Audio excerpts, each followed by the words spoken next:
Crítico ferrenho de algumas obras da Prefeitura de Campos, o arquiteto e urbanista Renato Siqueira tem sua opinião sobre o polêmico piso tátil, instalado para facilitar a acessibilidade dos deficientes visuais no centro histórico da cidade. Ele critica também as recentes ciclofaixas, que causaram repercussão por apresentarem diversas irregularidades. As obras não obedeceram determinações mínimas do Detran e foram apresentadas como propostas modernas, embora apresentem muitos erros e velhas manias. Renato Siqueira é o convidado desta edição de A Polêmica. Estamos começando mais um programa A Polêmica e hoje nós recebemos o arquiteto e urbanista Renato Siqueira. Mas antes, vamos ao nosso Fala Povo. E a pergunta que nós escolhemos para você é: você tem dificuldade em transitar pelas ruas do município? Tá difícil andar nas ruas de Campos? Tá, principalmente pelos motoristas que não seguem as leis. As calçadas todas sem estrutura nenhuma. Tá muito ruim, né? Não pode, depois de 18 anos ninguém pode andar. Eu venho de carro, ali na 28 de março, ali não pode nem andar. O que está faltando é, eu acho, um bom calçamento, né? E o trânsito? O que o senhor tem achado do trânsito? Horrível. Por quê? Eu prefiro ir de táxi. Qualquer maneira eu sento tudo de táxi. Campos virou uma cidade até quase que é muito carro, ninguém respeita, nenhum pedestre. Hoje, você vê que o trânsito aqui, você não tem lugar nem para estacionar. Se você sair daqui hoje para ir a Gruçaí na praia, que tem mais ou menos 30 quilômetros, e você sair de carro daqui para ir no centro, você chega na praia e não vai no centro. É porque as calçadas não estão bem estruturadas para receber a população. Às vezes a gente tem que desviar de alguns buracos e até que em relação a sinal, assim, é algo que é bem tranquilo, mas a calçada é um pouco difícil, porque alguns carros estacionam onde não devem e a gente tem que passar pela rua. Renato, um grande prazer em tê-lo aqui e aproveitando o questionamento que nós fizemos aos nossos telespectadores, eu vou te citar um caso fático e gostaria que dentro dele você pudesse nos apresentar algumas respostas ou algumas explicações. 28 de março, por exemplo, Tenente Coronel Cardoso, Avenida Pilinca, em horários como as 18 horas, 18h30 ou saída das escolas, são horários que você fica literalmente parado, aonde você estiver. Se chover, então, a cidade acaba. Nós estamos acompanhando aí que a sequência de gestores que passaram pela prefeitura, praticamente todos do mesmo grupo, então com a mesma visão administrativa, com a mesma visão política. Existe na administração pública de Campos algum projeto de mobilidade que vise diminuir esse caos que até então, até bem pouco tempo, a gente não visualizava e não presenciava no nosso município? Bom, primeiramente eu queria ressaltar que é um prazer nós estarmos aqui falando de um assunto de uma grandeza dessa para o município, né? De conhecimento meu, não existe um planejamento no município, não só restrito ao assunto mobilidade, mas no tocante a toda a questão de gestão do município. Nós podemos observar, inclusive no caso recente das obras da Ponte Leonel Brizola, né? Isso demonstra claramente a falta de planejamento e de visão para que sejam otimizados os problemas do trânsito, né? Nós tivemos congestionamentos na ponte Saturnino de Brito e também na ponte Alaí Ferreira, onde poderia ter tido uma alternativa de planejamento emergencial, né? Retomando a mão dupla, por exemplo, da ponte General Dutra, que iria desafogar o acúmulo de tráfego, especialmente da BR-101, no sentido norte e sul, na ponte Alaí Ferreira, e permitiria que os veículos da circulação interna da cidade pudessem utilizar alternativamente a ponte General Dutra como alternativa para desafogar um pouco esse acúmulo de veículos na ponte Alaí Ferreira. Com relação especificamente a 28 de março, é lógico que nós sabemos que você me corrige se eu estiver errado, mas há um quesito econômico também, de planejamento econômico de governo, que facilitou muito a aquisição de veículos. Né? Então hoje com 70 vezes você compra um carro zero. E a questão também da avaliação de condições econômicas se facilitaram muito. Então o fluxo de carros é muito maior.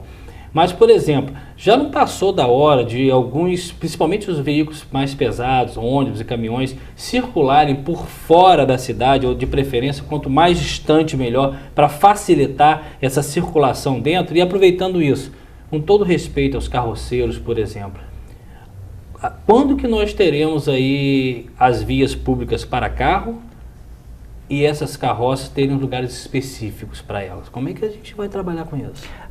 O grande problema, Cláudio, que tem que ser resolvido em termos de mobilidade urbana é o equacionamento do transporte público coletivo. O Brasil vive uma crise especial desde a década de 50, quando foi fomentado o uso do automóvel individual, em detrimento do uso do transporte público coletivo.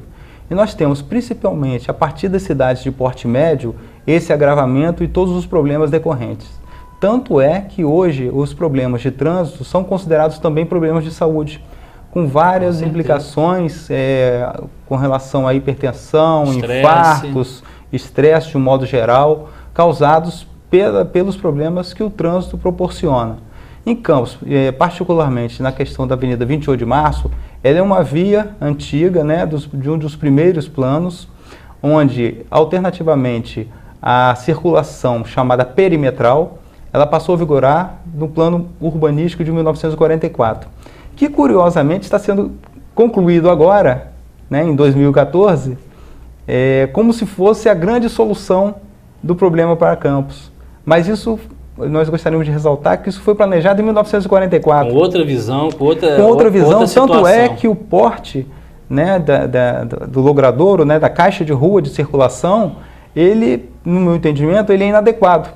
Irá ser inaugurada a Avenida Arthur Bernardes como grande solução para o problema, mas, por exemplo, nela não se consegue estabelecer uma via exclusiva de ônibus.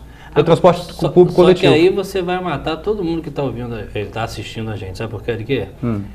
Entendi perfeitamente sua colocação. Uma das formas seria uma valorização do transporte público. Nós temos que inverter a equação. Tá, mas nós não temos ônibus em Campos. Mas isso é recorrente da falta de planejamento. Nós né? não temos ônibus. Não quer dizer que por conta disso nós não devamos aplicar a solução adequada para o problema, que é essa. Que é essa? Sim. Inclusive, nós estamos com a obrigatoriedade de, até abril de 2015, elaborarmos e apresentarmos o plano de mobilidade urbana. Nós quem? Todos os municípios do Brasil com mais de 20 mil habitantes. Até quando? Abril de 2015. Isso já deveria estar em processo. Nem começou ainda. Nem começou ainda. Por conta disso, inclusive, que o Observatório Social promoveu o Seminário de Mobilidade Urbana em novembro do ano passado, de onde foram extraídos 10 itens propositivos e encaminhados já ao poder público nas suas diversas esferas, ao gabinete da prefeita, ao presidente da Câmara, oficializado, isso, ao presidente da Comissão de Mobilidade Urbana, o vereador José Carlos. Né? Nós tivemos a felicidade de sermos, o privilégio, né, de sermos convidados a participar de uma audiência sobre mobilidade no dia 10 de junho, recente agora, na Câmara, iniciativa do vereador Fred Machado, onde, curiosamente, e aí é a questão de que nós não devemos desistir, nem preterir qualquer solução que seja adequada e que dá certo em toda a cidade, né, grande, responsável, principalmente nas cidades de primeiro mundo. Somente 2 vereadores estiveram presentes. Ah, sim. E acredito que os 2 devem ser da oposição, né? Eu vou colocar 2 da situação, né? Porque a oposição a gente nem conta muito, nem 4, porque são pouco, né? Mas você tocou numa questão aí, nós já falamos da questão do fluxo de veículos por um fator até econômico, as pessoas hoje têm mais condição de comprar. Manter o carro é outra história, mas que se tem a condição de comprar. Falamos dessa dificuldade da falta de ônibus, e aí eu vou entrar numa terceira questão, o transporte alternativo. Né? Que obviamente que se iniciou com um descaso do poder público, deixou a coisa andar, e hoje nós temos clandestinos e não clandestinos, sem contar os carros caindo aos pedaços, dando risco não só de segurança, mas também de vida das pessoas que pegam. Não temos ônibus. Esse acúmulo, esse crescimento do transporte alternativo piorou em demasia, e qual seria uma posição que a gente tem para resolver essa questão também? Serão tratados como ônibus? Não, de forma alguma. Não resta dúvida de que eles pioraram sobremaneira a questão do fluxo e prejudicaram consequentemente a mobilidade. Porque veja bem, nem o ônibus que nós conhecemos tradicionalmente é conhecido ou tratado como transporte de massa. Né? Os transportes de massa seriam os BRTs, os VLTs, no caso o eventual da aplicação de um aeromóvel, né? O trem, por exemplo, né? Que deu tão certo em uma situação emergencial que o governo Mocaiber, por felicidade, talvez tenha sido demonstrada ali uma alternativa factível, né, ao alcance do município e que atendeu tão bem a população de Campos. E que agora você parece que está uma espécie de entrave burocrático para que haja a liberação do parque ferroviário e a retomada desse tipo de transporte. Então, o transporte individualizado, em forma de van, né, pequenos carros de veículos de transporte coletivo, isso congestiona, Cláudio, porque há necessidade de você ter um número maior para atendimento da população em função da deficiência do transporte público de ônibus. Isso não tem uma mão política, eleitoral nisso não, Renato? Não, eu acho que tem uma mão de incompetência mesmo, uma mão de incompetência, porque por mais que seja o aspecto político eleitoral, ele deveria ser favorável e não prejudicial. Né? Sim, porque deveriam ser 4 vans dão mais votos do que uma empresa com 3 ônibus. Depende, se você atinge um contingente aí de 300 mil pessoas que dependem do transporte público, a equação está muito desproporcional em função daquilo que beneficia diretamente. Do fluxo direto. Sim, porque o número de pessoas prejudicadas é muito maior. Se existe o problema estrutural e ainda não temos uma solução viável e a gente desconhece um plano para isso, eu queria que você me falasse também um pouquinho da atuação daqueles que são incumbidos de tentar facilitar o trânsito. Me refiro à Guarda Municipal e os fiscais de trânsito.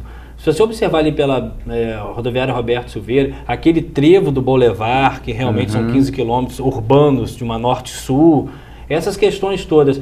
A Guarda, você sente ela preparada para ajudar no fluxo ou ela, infelizmente, ainda está muito distante disso? Porque é importante também. Correto, sem dúvida. Inclusive, isso consta de uma das atribuições do poder público delineados pela Lei de Mobilidade Urbana, que é a 12.587 de 2012. Capacitação e treinamento de pessoas direta ou indiretamente ligadas à gestão do transporte público e da mobilidade urbana no município. Não, eu não sinto que a Guarda esteja preparada e, mais uma vez, eu quero retomar o exemplo do congestionamento recente das pontes, onde várias queixas têm sido encaminhadas diariamente, às rádios principalmente, quando fazem a cobertura ao vivo desses eventos de congestionamento e as pessoas dando o depoimento de que os guardas estão nas esquinas batendo papo. Sim, e a gente tem que colocar a questão da Guarda, e aí eu não sei se você já sabe, tem notícia disso. Tem uma lei federal agora, sancionada pela Dilma, que dá inclusive para os guardas municipais o porte de arma. Então vamos lá, caos no trânsito, dificuldade prática dessa mobilidade e o confronto de estresse. Eu acho que a gente tem um barril de pólvora bem arrumado, né, Renato? Sem dúvida, né? E isso não quer dizer que a violência, isso tudo que você ressaltou chama-se violência. Sim. Né? São aspectos ou modalidades de violência. Isso não quer dizer que a violência já não esteja ocorrendo. Claro. Né? Claro. Em função da falta de preparo, né? Porque o problema, quando surge, ele já é grave você atuar.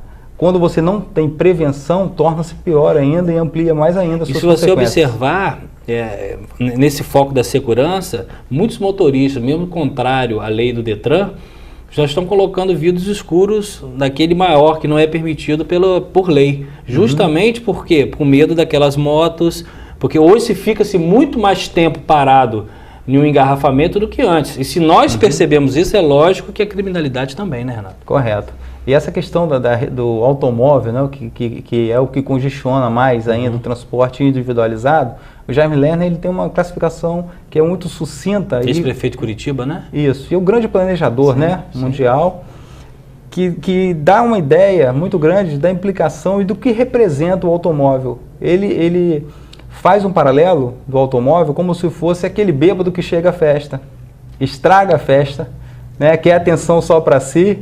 Então esse é o automóvel. Macaco na loja de louças? Exatamente. Então esse é o automóvel, né? Isso tem que ser desfeito, como você citou aí, o governo infelizmente, ele não prioriza a questão do transporte coletivo, muito pelo contrário, há um acordo, né, com a Anfávia e com os fabricantes, né, a Anfávia de modo geral, para a produção cada vez maior de veículos. Em contrapartida, existem estudos que demonstram a incapacidade de o povo fazer os pagamentos, que é outro aspecto que você receitou também. Você adquirir hoje o você veículo adquire bens, é uma questão. Isso aí. Agora você manter ter o bem, condições de manter o bem é outra. E as buscas e apreensões por retomadas por inadimplência têm sido muito grandes. Nós estamos conversando aqui com o arquiteto Renato Siqueira. Vamos ao intervalo. Daqui a pouco a gente volta.